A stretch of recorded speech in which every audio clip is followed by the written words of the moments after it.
Welcome to the Standard Deviations podcast, presented by Orion Advisor Solutions and hosted by Dr. Daniel Crosby, Orion's Chief Behavioral Officer and New York Times best-selling author. Each week, Dr. Crosby interviews a fascinating new guest on a range of compelling topics, from literature to psychology to financial wellness. To learn more about Dr. Crosby's behavioral finance work at Orion, visit www.orion.com. Hello and welcome to the Standard Deviations podcast. I'm your host, Dr. Daniel Crosby, and today I'm joined by a very special guest, someone who has had a profound impact on the way that I think about markets, Meb Faber, co-founder and CIO of Cambria Investment Management and manager of the Cambria suite of ETF and SMA strategies. Meb is the author of a number of wonderful books, many of which he generously offers for free on his website, and he is the host of the Meb Faber Show podcast. Welcome to the show, sir. Good to be here, my friend. Thanks for having me. No, absolutely. So we'll start off with a softball. You grew up in Colorado and North Carolina, went to school in Virginia. You worked in DC and San Francisco. You've now settled in Southern California. Before the show, we were talking about a recent trip of yours to Puerto Rico. You travel a great deal and you've lived in all sort of corners of the country. And I'm curious how your travels have impacted the way you view the world of investing. Well, I think travel for anyone impacts their views, not just about investing, but about everything, right? It informs kind of how you think about the world. And if you think about investing in particular, so many people, we talk a lot about home country bias. So many people have their small orbit in which they think about what's going on, your friends, your neighbors, your state, your politics, your religion, whatever. And often that's confined to a pretty small place. And granted, the world's become a lot smaller with the internet and everything else going on with just geoeconomics, with the world being very interconnected. But the reality is we still tend to be very focused on the minutia of what's surrounding us. And what that leads us to often with the investing style is to be invested only in what surrounds us because it feels warm and fuzzy.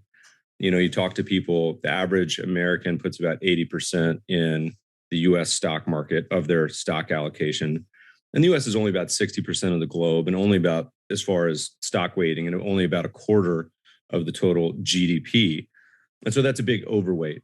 But the reality is every country does it. So it happens in Japan, happens to my friends in Australia, UK, on and on and on. And it's even worse in most countries because they're a much smaller percentage of the world market cap with stocks. And so you have this scenario where you realize, look, there's killer entrepreneurs all around the world. Some of the best and biggest companies are elsewhere in the world. And also, it becomes a huge mistake if you're an individual or an institution or an advisor investing in just one country. You can certainly look to recent examples like Russia, but also Greece. I mean, even the UK, which has gone back and forth with the US over the last 100 years for very similar equity market returns. UK has had a really tough run, their stock market, for the past decade or so. But so you just get this sense that as you travel all around the world in the investing sphere, it harkens back to the old Jim Rogers books, Investment Biker and Adventure Capitalist, where he drove around the world and looked about investing in all sorts of great countries. And in any given year, 75% of the best investments with stocks are outside the US, the best performing stocks. And so having this very narrow focus, no matter where you are, is usually a really bad idea. And that plays out through history. If you look at diversification, we have a post on our blog called The Case for Global Investing. And it basically demonstrates that if you diversify globally, you end up in a much better place as far as returns and volatility and drawdowns than you do if you concentrate in just one country. A lot of people want to extrapolate this US exceptionalism in the stock market of the past 10 years forever. But in reality, that's pretty rare. The US has creamed everything the past decade, but prior to that, it happened in the 90s. And prior to that, it didn't happen all the way back to the 1910s. So thinking globally when it comes to investing, but also just worldviews in general, gives you a great perspective that, everyone doesn't think the same way you do, which is a good thing. The average American or more than half of Americans live within 6 miles of their hometown.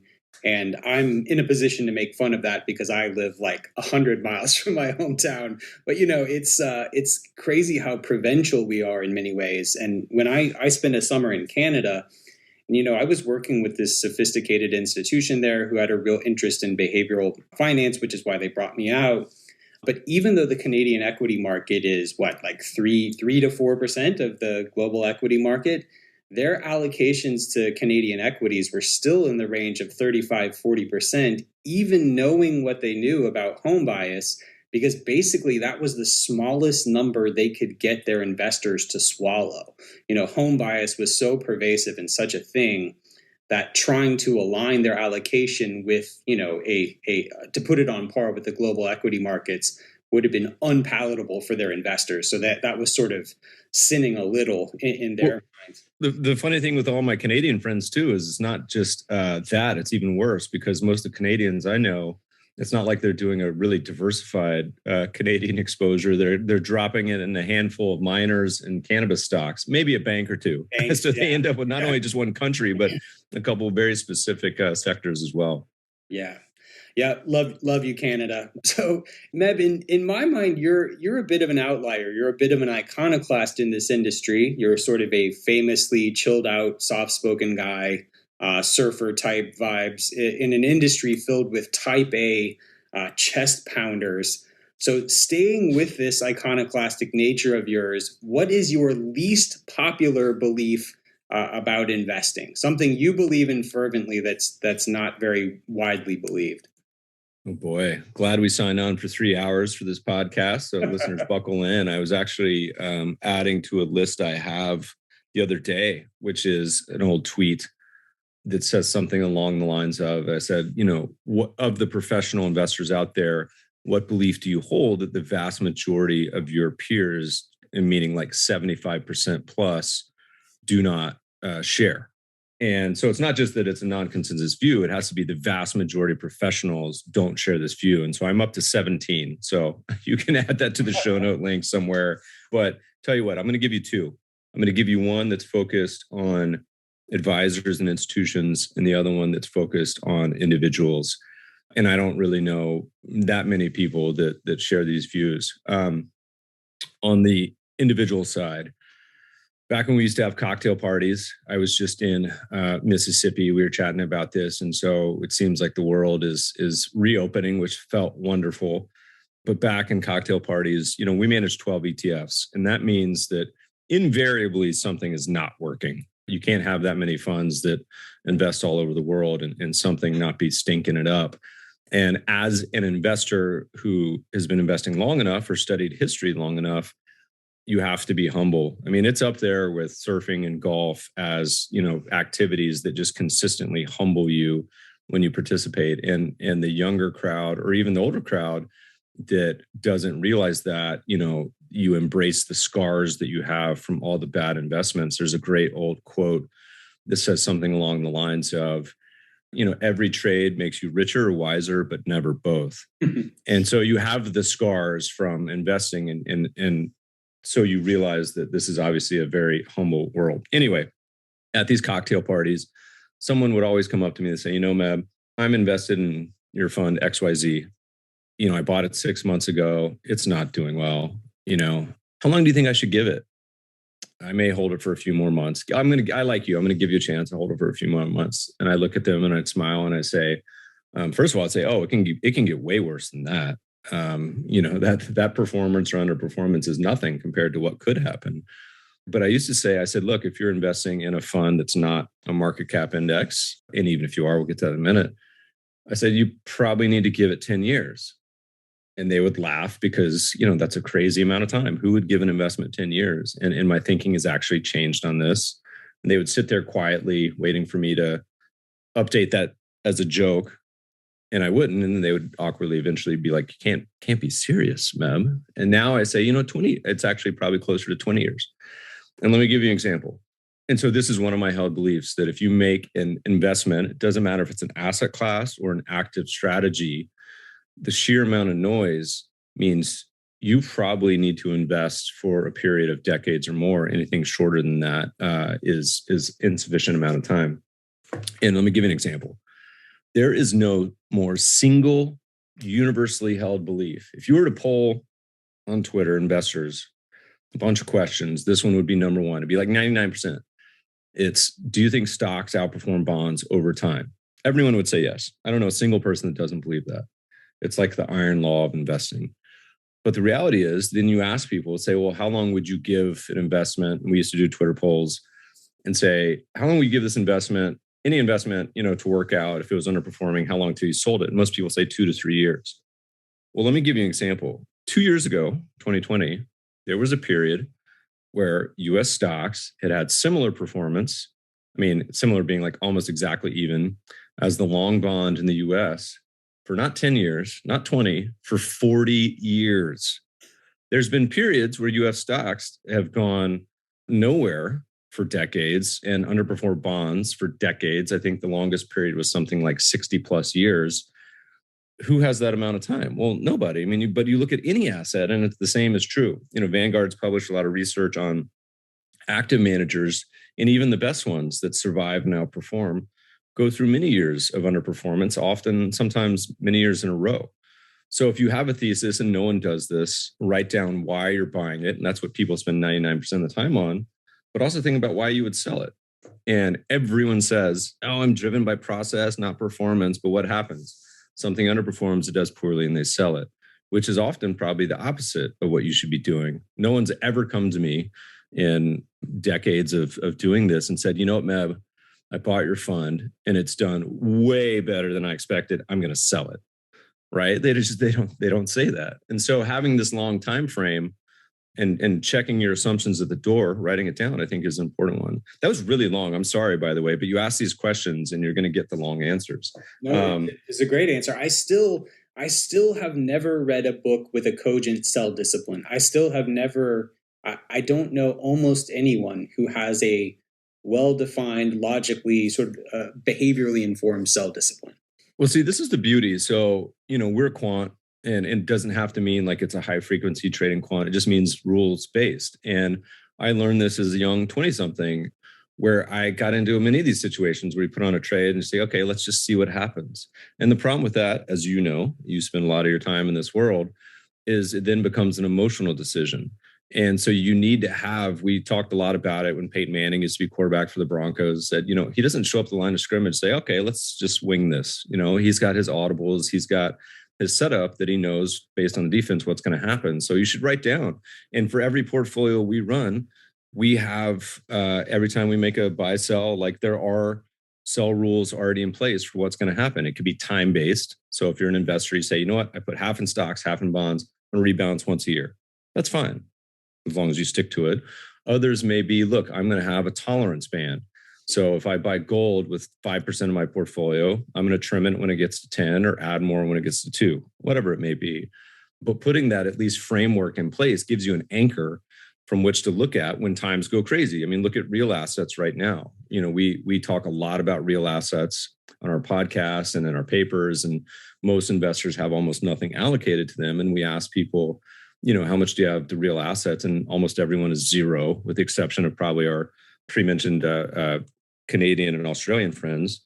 But look what's going on in the world today with, wheat up around $10, oil over 100, and copper darn near 5. So I saw gas in the wild here in LA where it was $6 and I had an $11 beer in Mississippi, of all places. So the problem with that is all of a sudden everyone's going to wake up and say, oh my God, now what do? I don't have any of that.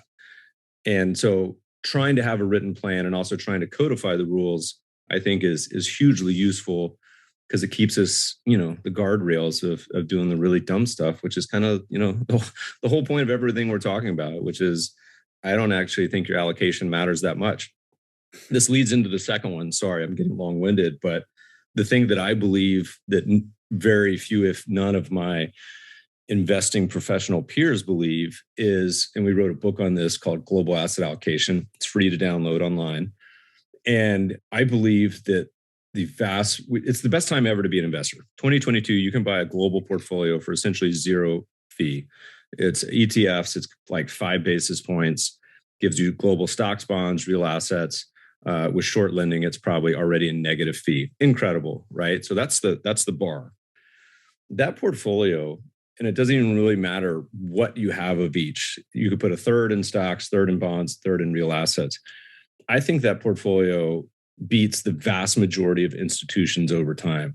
And I'm talking Calpers, I'm talking, maybe not Yale, but probably 75% of institutions for a number of reasons. And the big one is that cost is a huge impact on investing returns. And a very simple portfolio, as long as you have the main ingredients, will probably beat most of those institutions. I had applied for the Calpers CIO job, and they declined to interview me, and probably because they may follow me on Twitter. But I said, you know what I'm going to do if I was hired for Calpers is I would fire almost everyone. I would liquidate all the private investments and crazy hedge funds, and particularly private equity, and I'd put it in a basket of ETFs. And once a year, we'd get together, we'd rebalance the portfolio, have a few beers, maybe watch Seinfeld or something, and just hang out. And I think we did a post on this called "Should Calpers Be Managed by a Robot?" where we demonstrated that a simple global portfolio, if you just went out and bought the world, so if you bought everything in the world, it's roughly half stocks and bonds and roughly half US and half ex-US, that basically mirrors Calpers' portfolio. So you could go through this, save all the fees, save all the effort and brain damage in politics, and just allocate it and be done with it.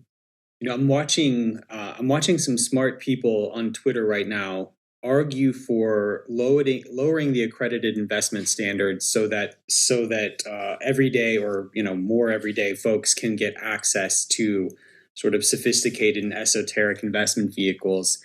And it just doesn't matter. Like, you just don't need it. There's nothing to suggest that you have to put a lot of brain power or effort or anything into these things. If you globally diversify and you watch your Seinfeld reruns and have your beer, I really do believe you're going to outperform a lot of really smart people putting themselves through some really rigorous paces for very little effort.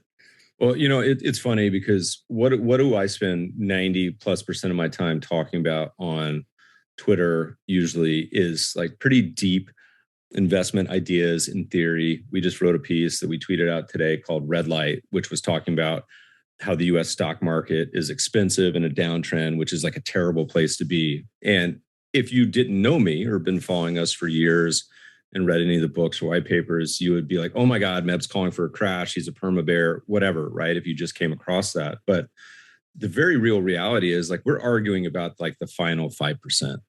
No one needs to argue about the first 90%, 95%, because what's most important? The first decision that's most important is you got to save, right? The decision to save in the first place trumps everything else. And the decision to then invest that.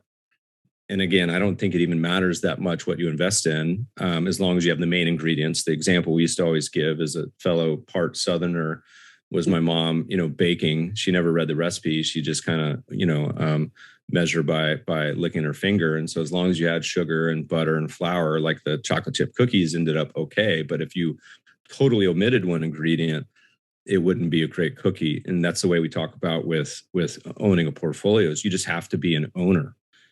And so the decision to save and invest in the first place trumps everything else. And the next decision is you invest has to be sort of the main ingredients. So globally with all these assets, and then you have to pay low fees. Our book, we looked at something like 20 different portfolios that were mimicking the best investors in the world. So Buffett, Muhammad El-Arian, who used to run Harvard, you got David Swensen, Rob Arnott, on and on and on, all have stated at some point publicly, here's a recommended portfolio for individual investors. And they're hugely different. So some would say you got to put 25% in gold. Some would say zero. Some would say 90% in US stocks. Some would say 25%. And you would think they have these massive differences. And you watch CNBC all day. You listen to all the podcasts and Twitter and everything else. And you'd conclude, oh my God, it's like I spend 99% of my time focusing on, like, what should I buy? Is the Fed raising rates? Is the US stock market expensive? On and on and on. And if you look at these portfolios, the example we love to give is, say, I'll give Dr. Crosby a crystal ball. You can go back to 1970s and I'll let you pick the single best performing portfolio in this book, and you can have it. The rule, though, however, is you have to implement it with the average mutual fund fee of today, not from 30 or 50 years ago, but from today, which is 1.25% still, not dollar weighted, but average fee. And what that does is it takes the best performing portfolio, which was Mohammed El-Arian's, a very growth heavy, equity focused portfolio. And it would have taken that and made it almost as bad as the worst portfolio, which was the permanent portfolio, which, to be fair, was pretty low volatility, and it's got like half in cash and bonds. So not quite fair, but the point being is that it rendered the asset allocation decision totally irrelevant. The decision to just invest it with average fees took the best performing portfolio and made it almost as bad as the worst. You then layer in the average financial advisor, who I love listening, financial advisors, of 1%. So you're up to 2.25%. That takes the best performing portfolio, makes it far worse than the worst. And so what do people spend all the time on? They spend all the time on, tinkering with their allocation. But reality is you own the assets. And this is for buy and hold. You own the assets and pay as little as possible. We did this. We launched it was actually the first ETF with no management fee years ago. It's a fund of funds. So it has some underlying fund costs, with this theory being like, hey, look, you should just be paying as little as possible, globally diversified portfolio. And you're probably going to beat most people out there. I would say that idea has been moving in the right direction over the past few decades, particularly with Vanguard's help and others. The rest of the world is decades behind. You still have ridiculously high fees in a lot of places. The US is moving in the right direction, but still, you still have a ton of, it's almost $1 trillion in asset allocation mutual funds that are just stranded because people have forgotten about them or died, or they're just sitting there and they have gains that charge way more than a free portfolio would today. So while I love debating the final 5%, and I think it's important for a lot of reasons, and we can spend all the rest of the podcast talking about it, I think some of the big muscle movements are to save and invest, pay low fees, put it on autopilot, and move on. Yeah, people have a hard time believing that it's really that simple, but it actually is. So I said at the outset that your work had really influenced the way that I think about investing, and that's the truth. And my introduction to your work was a paper called A Quantitative Approach to Tactical Asset Allocation. That is one of the more downloaded of all time on SSRN. Is it number one? Am I giving you sufficient credit here? It used to be number one. It might be number two now. I got to update it. We got to reclaim the title. I can't let that stand. My favorite was, though, it used to be in the top 5 with the efficient market hypothesis, or one of those papers by, and I love Fama and those guys. I think they're an American treasure. But I just thought it was funny because they could not be more juxtaposed than the two of those. It's like the year they gave out the behavioral finance Nobel Prize, along with the efficient market Nobel Prizes.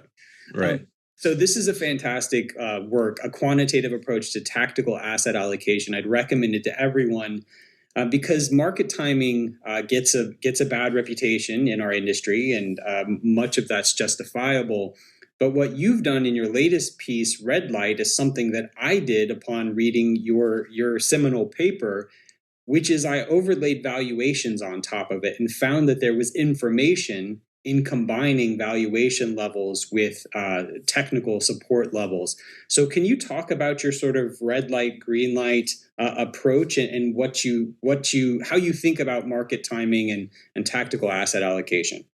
Yeah, I start from the premise that everything is market timing. You decide to buy a car or a house, you decide to send your kid to college, you get a bonus. What do you do with it? Whether you're dollar cost averaging, whatever, you're making decisions with that money every day. And buy and hold is a totally fine way to go about it. However, there's a big flaw in buy and hold that we don't talk enough about as an industry, which is thinking about human capital and the emotional side of investing. The big problem with buy and hold is you're owning risk assets. Great, right? You want to own risk assets. The problem with risk assets is they are highly correlated with the economy. And so think back last 20 years when things are hitting the fan, global financial crisis, pandemic, possibly World War III. There's no better person to spend this with, by the way, than you on the eve of everything crazy going on.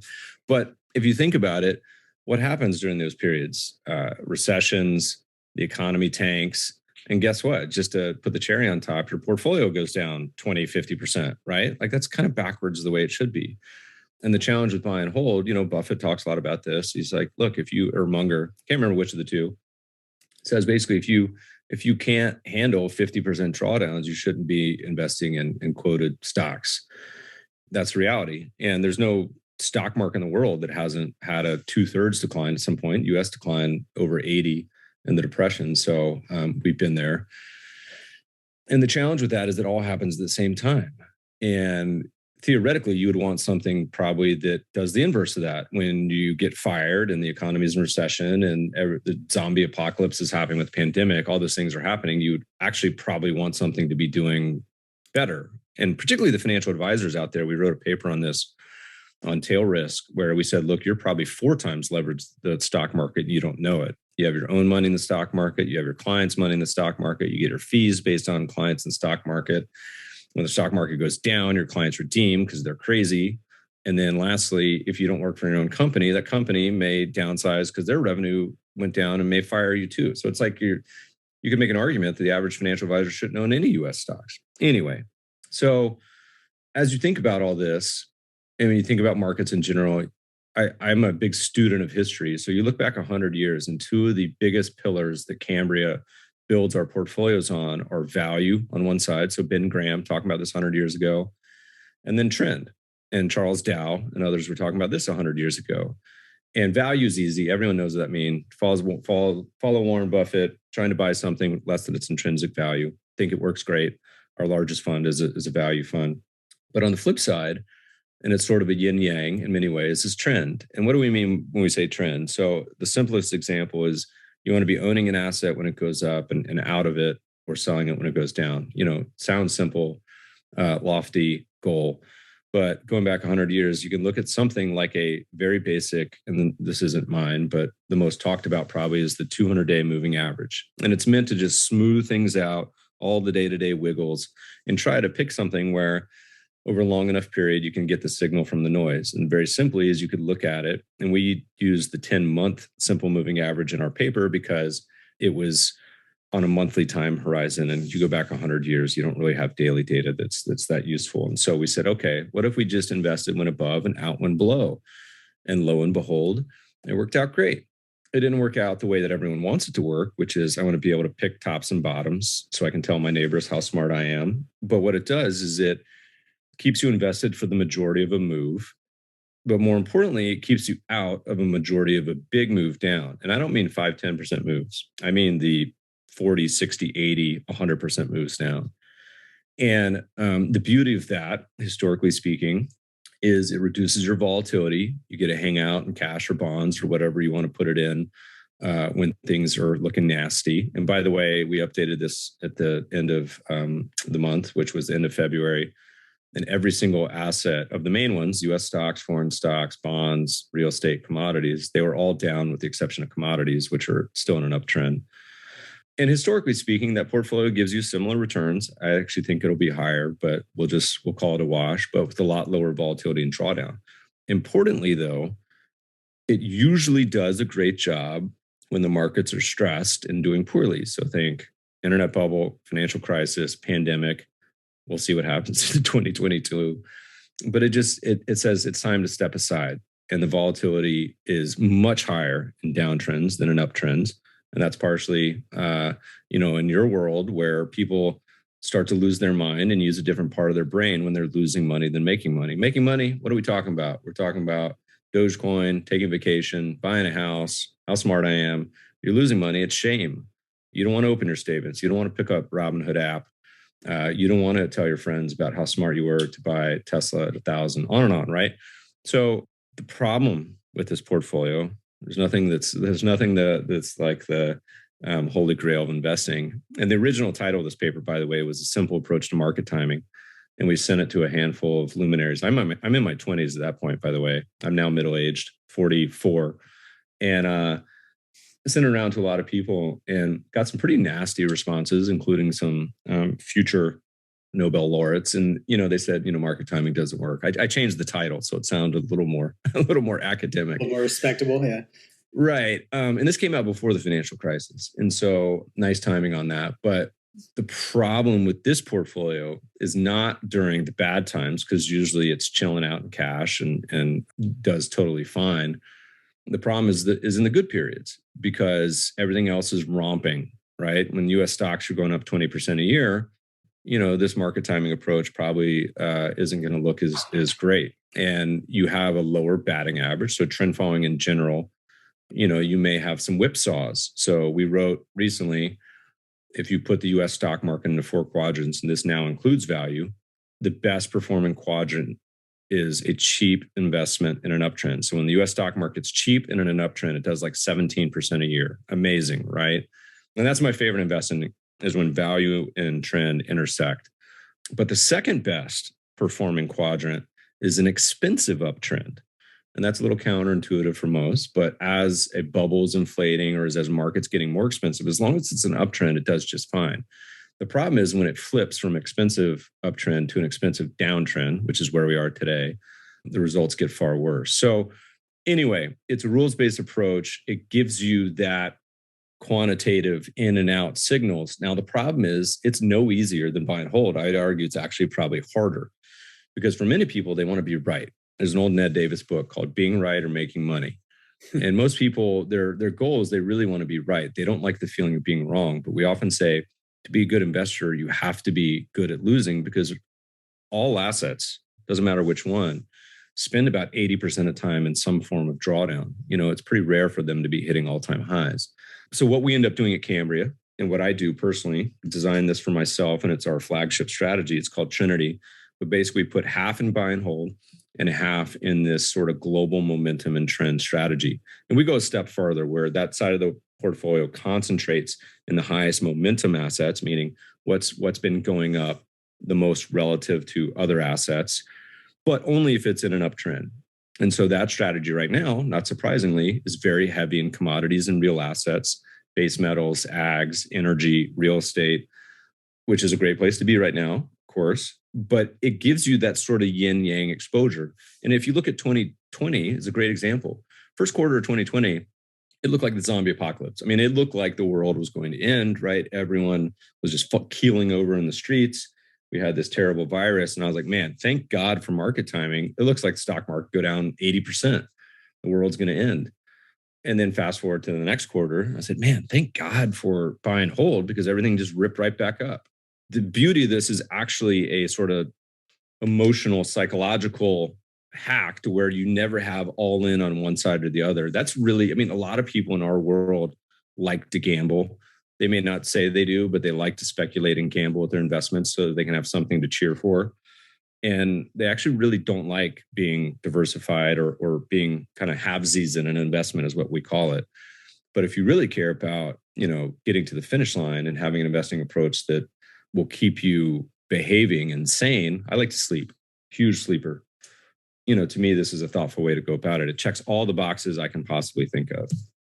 Well, it's got some return upside, as you outlined nicely in your pieces, Red Light, in the original paper. But it's also got profound behavioral upside and sleep well at night upside, as you've just mentioned.